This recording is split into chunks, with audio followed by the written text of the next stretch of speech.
eo amin'ny tontolon'ny fanatanjahantena kosa indray dia niditra tamin'ny andro faharoa omaly alahady tamin'ny fianarantsoa sy Mahajanga ny fihodinana faharoa tamin'ny fiadina no tompon-dakan'ny nasionaly taranja baolina kitra na ny THB Ligue des Champions izany. Mitaritra ireo vokatra tamin'izany indrindra ary namana Jacquino Rakotomanana. Lalao namarika ny andro faharoan'ny fiodinana faharoa ny fiadinan'ny tompon-daka nasionaly taranja baolina kitra ny fionan'ny ekipan'ny Sommafosa Junior FC Vanboeny sy ny ekipan'ny LGK Plus Analamanga omaly tolakandro tany Mahajanga.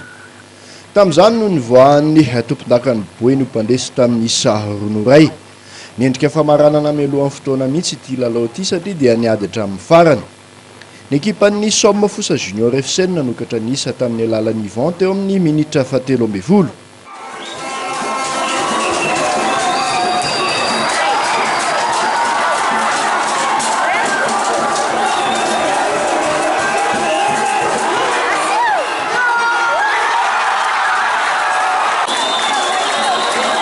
Na dia ny lalao folo teny ambony kianja kosa aza ny ekipan'ny LGK Plus teo amin'ny fidirana faharoa. Rehefa nahazo karatra mena itiana dia niezaka nitadirika nasalana ny isatrany.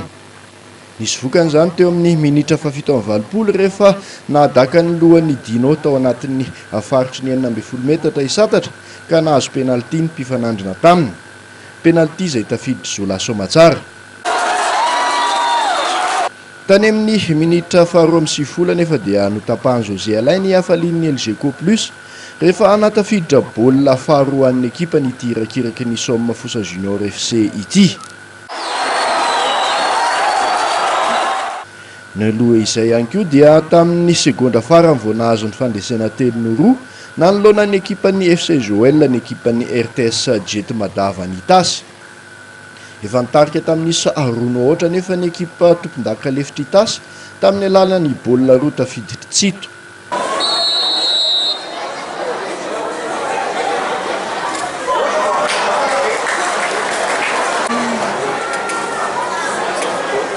Ary farany teo amin'ny lalao voalohany dia nomontsan'ny ekipan'ny Jesaya Bonglava tamin'ny isa 4-0 ny ekipan'ny FC Fitamana Alanjorofo.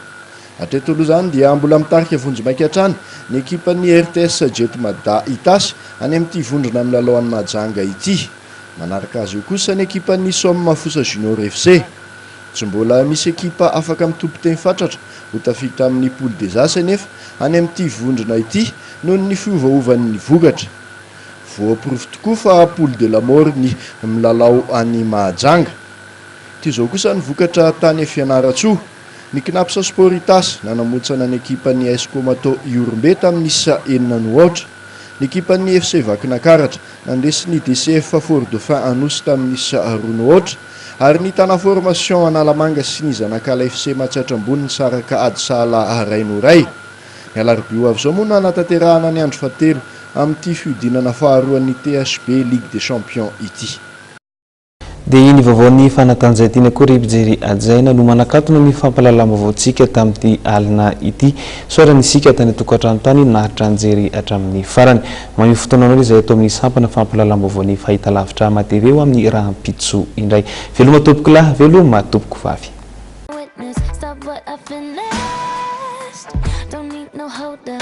Bijouterie Santia, Immeuble Arena, Antanmen.